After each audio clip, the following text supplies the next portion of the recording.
Good afternoon. This is Carol again from the First Presbyterian Church, where we're reading The Lion, the Witch, and the Wardrobe by C.W. Lewis, and we are on chapter 9. And you remember at the end of chapter 8, they were getting to leave the beaver's house to go to meet Aslan at the stone table, okay? And they're concerned about Edmund because Edmund has vanished. And they believe he is with the White Witch. So let's find out in The Witch's House, chapter 9. And now, of course, you want to know what happened to Edmund.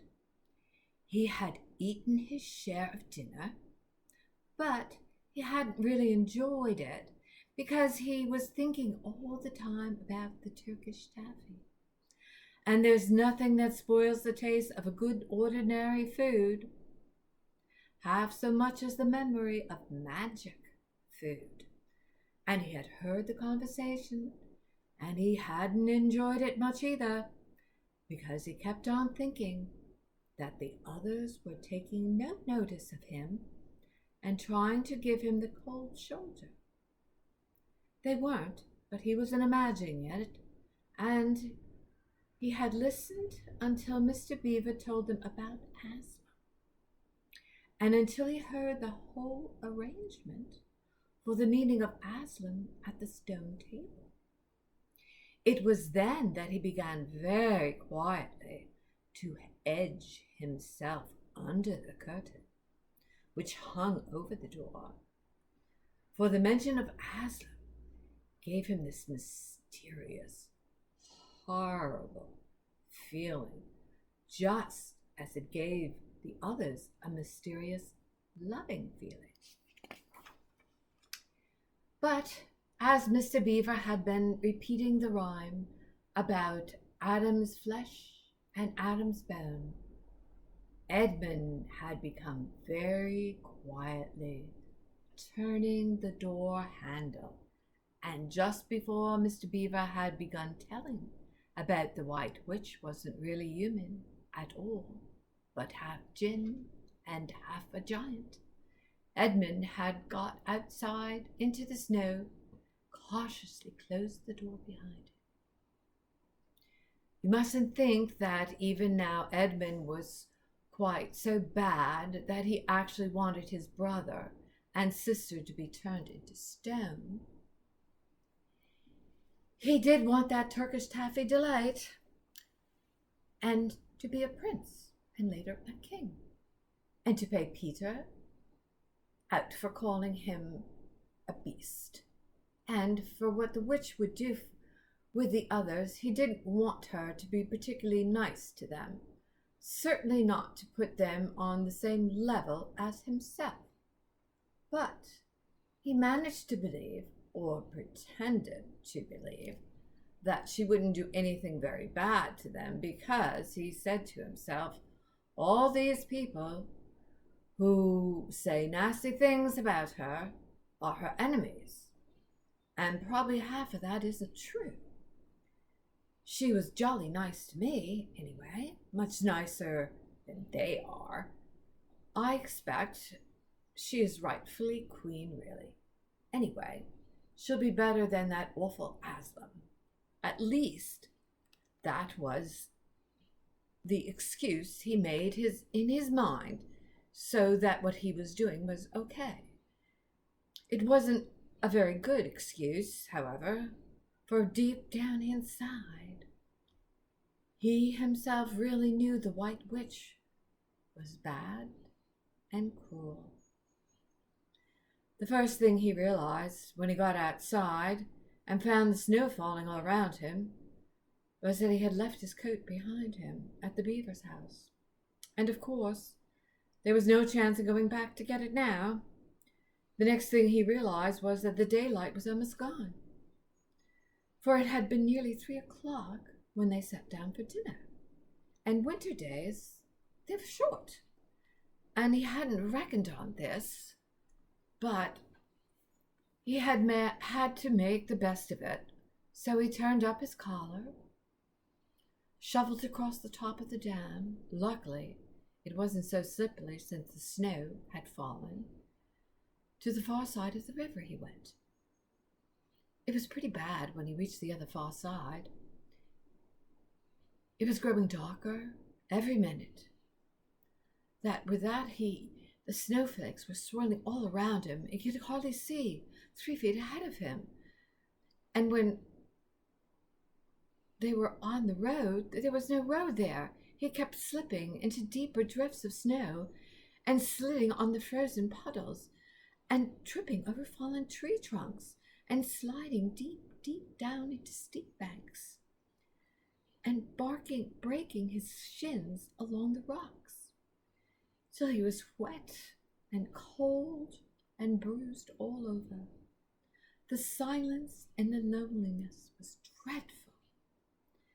In fact, I really think he might have given up the whole plan and gone back and owned up to his friends and the others if he hadn't happened to say to himself, "When I am king of Narnia, the first thing I shall do will be to make some decent roads." And of course, that set him off thinking about being king again and all the other things he would do, and this cheered him up. It cheered him up a great deal. He had just settled in his mind what sort of place he would have and how many cars and all about the private cinema and where the principal railroads would run and what laws he would make against beavers and dams and putting up finishing touches and some schemes of keeping Peter in his place. Then the weather changed. First the snow stopped. Then the wind sprang up and became freezing cold. Finally the clouds rolled away and the moon came over. It was a full moon and shining on the snow. It made everything almost as bright as day. Only the shadows were rather confusing. He would never have found it this way if the moon hadn't come out by the time he got to the other river. You remember he had seen, when they first arrived at the Beavers, a small river flowing into the great lowered one, and he now reached this and turned to follow it up. But the little valley which it came was much steeper and rockier than the one he had just left, and much overgrown with lots of bushes, so he could not have managed it at all in the dark. Even as it was, he got wet through, for he had to stoop to go under branches and get loads of snow came sliding off his back. And even then it happened that the more and more he hated Peter, as it was all Peter's fault. But at last he came to a part where it was more level and the valley was opened out, and there on the other side of the river, quite close to him, in the middle of a little plain between 2 hills, he saw what must be the White Witch's house. And the moon was shining brighter than ever. The house was really a small castle. It seemed to have all towers, little towers, and long pointed spears on them, sharp as needles. They looked like huge dunce caps with saucers on caps, and they shone in the moonlight, and their long shadows looked strange on the snow. Edmund began to be afraid of that house, but it was too late to think about turning back now. He crossed the river on the ice and walked up to the house. There was nothing stirring, not the slightest sound of anything. Even his own feet made no noise in the deep fallen snow. He walked on, past corner after corner of the house, and past turn after turn to find the door. He had to go right around to the far side before he found it. It was a huge arch with a great iron gate, and it stood wide open. I don't know if you can quite see the picture there, but that's the castle he saw. Edmund crept up to the arch and looked inside the courtyard and there he saw a sight that was nearly made him stop his heart beating. Just inside the gate, with the moon shining on it, stood an enormous lion, crouched as if it was ready to spring. And Edmund stood in the shadow of the arch, afraid to go on and afraid to go back. With his knees knocking all together, he stood there so long that his teeth had been chattering with the cold, and even they had not been chattering with fear. How long this really lasted, I don't know, but it seemed Edmund to last for hours. This, at last, he began to wonder why the lion was standing so still. It hadn't moved 1 inch. He first stepped to set his eyes on him. Edmund now ventured a little nearer, still keeping in the shadow of the arch as much as he could. He now saw, from the way the lion was standing, that he hadn't been looking at him at all. But supposing he turns his head, thought Edmund, in fact, it was staring at something else, namely a little dwarf, who stood with his back to it, with his about 4 feet away. Ah, thought Edmund, when it springs at the dwarf, then will be my chance to escape. But still the lion never moved, nor did the dwarf. And now at last Edmund remembered that the other had said about the White Horse turning people to stone.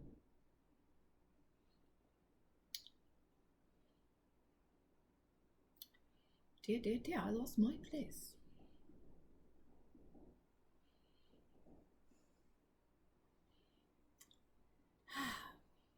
He had been frightened by a mere statue. The relief which Edmund felt was so great that in spite of the cold he suddenly felt warm all over, right down to his toes. And at the same time there came into his head what seemed to be a perfectly lovely idea. Probably, he thought, this is the great lion Aslan, and they were all talking about. She's caught him already and turned him to stone. There's a picture of the lion.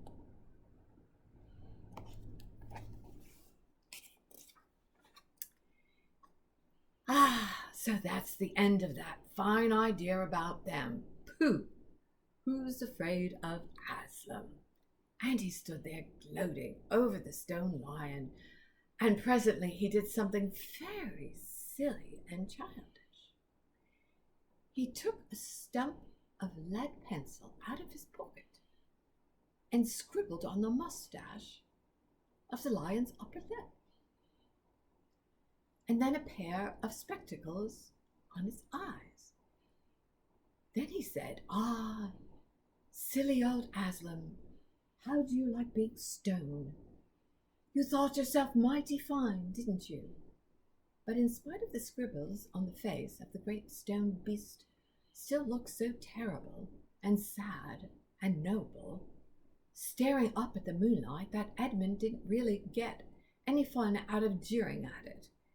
He turned away and began to cross the courtyard. As he got into the middle, he saw that there were dozens of statues all over the place, standing there, and rather as pieces stand in the chessboard when it was halfway playing through the game. They were all stone, and stone wolves, stone bears, and foxes, cat mountains, and they were all of stone. They were lovely stone shapes, and they looked like women, but were really of the spirit of trees. There were great shapes of horses and long creatures that Edmund thought, could it be a dragon?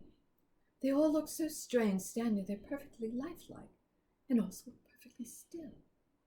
In the bright, cold moonlight, it was eerie, work crossing the courtyard. Right in the very middle stood a huge shape like a man, but as a tall tree, with a fierce face, a staggering beard, and a great club in its right hand. even though he knew it was only a stone giant. It looked like a live one. Edmund did not like going past it. He now saw that there was a dim light showing from the doorway on the far side of the courtyard. He went to it. There was a flight of stone steps going up to an open door. Edmund went up them and crossed the threshold, and there laid a great wolf. That's all right, it's all right, he kept on saying to himself. It's only a stone wolf. It can't hurt me, he said, and he raised his leg and stepped over it. Instantly, the huge creature rose, with all its hair bristling across its back, and opened a great red mouth and said in a growling voice, "Who's there? Who's there? Standing still, stranger, and tell me who you are." "If you please, sir," said Edmund, trembling as he could hardly speak. "My name is Edmund. I am the son of Adam, and Her Majesty met me in the wood the other day, and I've come to bring her the news of my brother and sisters are here now in Narnia, quite close, at the Beaver's house. She wanted to see them." "I will tell Her Majesty," said the wolf. "Meanwhile, stand here on the threshold, if you value your life." Then it vanished into the house. Edmund stood and waited. His fingers ached with the cold, and his heart was pounding in his chest, and presently the grey wolf, Prince Yulf, chief of the witches' Secret Service police, came bouncing back and said, "Come in, come in." Fortunately of the Queen, or else not so fortunate, I don't know, and Edmund went in, taking great care not to tread on the wolf's paws. He found himself in a long, gloomy hallway. Many pillars full of the courtyard had been statues, and one nearest the door was a little fawn with a very sad expression on his face. And Edmund couldn't help wondering if this might be Lucy's friend. The only light came from the single lamp, and close behind the door sat the White Witch. "I've come, Your Majesty," said Edmund, rushing eagerly forward. "How dare you come alone?" said the witch in a terrible voice. "Did I not tell you to bring the others with you?" "Please, Your Majesty," said Edmund, "I've done the best I can. I brought them quite close. They're in a little house on top of a dam just up the river. Mr. and Mrs. Beaver." A slow, cruel smile came over the witch's face. "Ah, is this all your news?" she asked. "Oh, no, Your Majesty," said Edmund, and proceeded to tell her he had heard before leaving the Beaver's house. "What, Aslan?" cried the Queen. "Aslan is here? Is it true?" "If I find out you're lying to me, please. I am only repeating what they said," stumbled Edmund. But the Queen, who was no longer attending to him, clapped her hands instantly and made the dwarf whom Edmund had seen with her before appear. "Make ready for our sledge," ordered the witch, "and one with the harness and without the bells." End of chapter 9. Let me see if I can get Freddie here to say goodnight to you. Freddie? Freddie? Freddie? Come here. Come here, Freddie. Come on. Here's my little buddy. Come on. Come on. There he is. There's Mr. Fred.